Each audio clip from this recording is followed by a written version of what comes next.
Hello everyone, I'm back with another video for you today, and today I'm going to be doing something very different. I'm going to be giving you a bit of a tutorial for Legends of Runeterra, which very recently came out. It's a game that I've wanted to, give some time and attention to, with a lot of new cards having been released. I played it before when it was in the beta, but, wasn't too enthused by it. This video isn't sponsored or anything, don't worry, it's not paid. I'm just simply wanting to make some different kind of content in the future, and figured it would be good to bring some people up to speed with how the game works before jumping straight into decks and strategies and things like that. So, first things first, this deck is kind of a mixture of Hearthstone, Magic, and Artifact. That's kind of how you can look at it. It does use a conventional mana system for, card games. A lot of card games use that, so you have a mana curve, and your cards cost different amounts of mana. For example, we've got 1 mana cards here, 2 mana cards, and etc. They go up and up, and you can get some very high mana cost cards. Not any in this deck, but that's besides the point. Decks have 40 cards in them in Constructed, and potentially less if you're playing Expeditions, which is kind of the arena draft style game mode for the game. And you can have up to 6 champions, and they act kind of as legendary cards. I'll get into talking about them a bit more in a second. But for now, let's jump into a game versus AI, and I can just give you some information on how the game plays, how it works. So yeah, the first thing to note is that conventional mana system. Now there are different colors in the similar way to how you would have them in Magic. You don't have lands like you do in Magic, but you do have these different colors, and they're allowing you to play different cards from those different pools, similar to factions in Gwent. So you have Noxus, the Ionia guys, the Piltover Zorn, etc, etc. There's a lot of different flavors there and different kinds of playstyles that those decks give you. I'm not going to go into too much detail on that right now, but yeah, those are kind of the different colors or factions, or whatever you want to call them.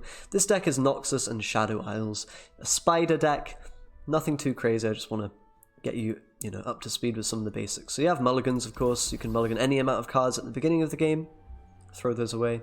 Obviously, you usually want to look for your lower mana cards. Your champions are good as well, just good legendaries, of course. And the sequence of play works a little bit differently to other card games like Hearthstone or Magic. That's the first most important thing. So you'll see here you have this kind of attack symbol. I can make my camera a little bit smaller so you can see it better. There's an attacking symbol. This will switch sides depending on whose turn it is to attack. So it's my turn to attack. I have 1 mana. The mana will increase by 1 every after each player has played all their cards in a turn that they want to. So I'll start with my 1 mana play. Got 1 mana, spend it. Now I'm the attacker, so I'm able to attack. My opponent hasn't chosen to play a card, so they pass. And if you want to pass, you can at any point. You aren't forced to play cards from your hand, like you maybe would be in Gwent, for example. So I can attack, I can drag my unit onto the board, it'll attack, it'll hit the opponent's face. You're trying to put the opponent's health total down to 0, same as in something like Magic or Hearthstone. So this will deal 2 damage to him because it's got a 2 strength power on the left there, and 1 health on the right. And it also has this keyword, which is fearsome, which is just only enemies with 3 or more attack can block it. But don't worry too much about that. So we're just going to click the attack button here, deal 2 damage to the opponent's face. Now worth noting, if he had units of his own on his side of the board, he could use them to block my guy and stop the damage from hitting his nexus. So worth keeping in mind. So we draw a card at the start of every round, the mana goes up by 1. Interesting to note, if you don't spend your mana, you actually retain that mana in the form of spell mana, which the opponent here has. He has 1 of. So up to 3 unspent mana is banked at the end of the round for casting spells. You can only use that on spells, you can't use that on creatures. So this is kind of a comeback mechanic, or, it lessens the impact of the early game draws and allows for some interesting kind of lines of play where you hold on to your mana for spells later on. So yeah, that's really to stop you being in big trouble. Even if you don't draw a 1 mana card at the beginning or a 2 mana card at the beginning, you can still bank some of that mana and use it on spells later on. So keep that in mind. You can never have more than 3 spell mana. So you want to make sure you spend that if you have, too much of it. Let's go ahead and play Elise then. This is a champion, so one of our legendary cards, and they work a bit differently to the rest of your units, and that is because they usually have a very powerful ability of some kind, or powerful stat line. So our Elise here, when it attacks, it will summon an attacking spiderling. That's her ability that she has. And a spiderling is this little 1/1. Not too, don't worry too much about what the individual cards do here, just the concept. So the opponent's attacking. Basically, after one player attacks, the attacking player is now switched. So he's going to be attacking until the next turn, when I will be attacking again, and vice versa. So I now have the chance to block his attack here with my units. Just drag them in, and they'll fight each other. So the Poro here will deal 1 damage to my spider, and my spider will deal 2 to his Poro. Here he'll deal 1 to my Elise, and I'll deal 2 to him. He has this little toughness effect, so he takes 1 less damage. Not going to matter, because I'm dealing 2 to him. So that will kill that. So I can press block here, and that will initiate the combat. Now, worth keeping in mind, you can play spells, depending on what kind of spell they are, during this combat phase. And I'll show you how that works in a second. But for now, let's talk about the champions. So we have Elise on the board here. It has an ability. We can just attack with it now, for example. And that ability here, you're going to see spawn a spider. So the different characters will have different, abilities. For example, here we have Darius. He overwhelms, so any extra damage he deals is going to be dealt to the opponent's life total. And the really key thing with champions is they have this kind of conditional level up. So once you achieve a certain condition, they're going to level up. They become stronger in some way.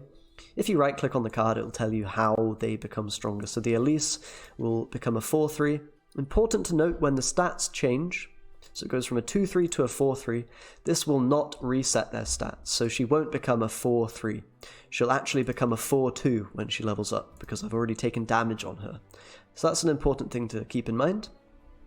But if I have 3 other spiders on the round start, my Elise will level up, and she'll gain these new abilities. She'll now have the Challenger ability, which allows you to force a unit to block you effectively when you attack, and it will give my other spiders the same abilities that she has.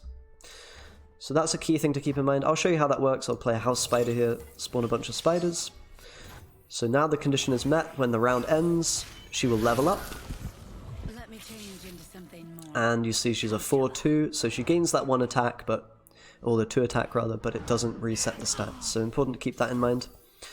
So now I'll showcase the other thing, which is being able to play these spells during combat. You can play spells if they're fast. You see here, fast spells can be played at any time, but they allow a response from the opponent. There are 2 other kinds of spells. You have burst spells and slow spells. Slow spells cannot be played during combat. They can only be played during the phases before and after combat. And they can also be reacted to by the opponent. Burst spells cannot be reacted to by the opponent. So those are kind of instant activation. You can play them at any time, and they instantly activate. Your opponent cannot respond with their own spell. So we can go with a Vile Feast here, for example. It's not a very good play, because obviously my creatures are already fighting here. I guess we can make it a better play by doing the 2/2, attacking the 3/3. So we'll deal 2 damage to him, he'll deal 3 to us, but I'm going to deal 1 with this Vile Feast. And this will effectively activate at the same time as the combat. So if we click block, then that will activate. The opponent now has a chance to respond with their own spell, but they're not going to, so the combat's going to work there. So, like in Magic, you are able to react to your opponent's spells. There's this kind of back and forth going on. There are certain counter spells in the game, or, if you deal damage to a unit, you can kind of override that damage by maybe buffing your unit up to protect it, or, you can kill it yourself and get some kind of benefit from that. So there's a lot of interplay going on with the spells and reacting to your opponent playing them there. And yeah, keep in mind the difference between burst, fast, and slow spells, because that's very important. So there's not really much more to it other than that. The sequence of play is very important, so keep that in mind. It was his turn to attack, and once we both pass, it will be my turn. So I could play more cards, I can also pass. Passing basically doesn't lock you out of cards for that round completely like it does in Gwent. It simply passes the turn over to the opponent, so it gives them a chance to play. So I pass here, you see he plays a card, I have another chance to play a card if I want now. I can react to his play. I can also pass again if I want, so I'll do that. And you see my 3 mana will be turned into mana that I can use on spells. So yeah, important to note, you can do some kind of bluffing and waiting for the opponent to make plays and decisions with this pass button. So I can pass here, you know, maybe the opponent will play a card, maybe they won't. If they don't, it just goes to the next round. If they do, then I have a chance to respond. So that's a very key kind of mechanic, and it's a similar thing to what Artifact had, where you could kind of have this back and forth between the players, some interaction going on there. So yeah, there's not really much more to it. I can show you how a burst spell works here, the Brothers Bond. So I'll play it here. Buffs 2 of my units, and you see, I still can play another card now. My opponent doesn't get a time to respond to that. So you can play burst spells, you can play as many as you want, and then play further cards after that. And yeah, there's not much more to it. There are a lot of different abilities that cards will have, a lot of different keywords.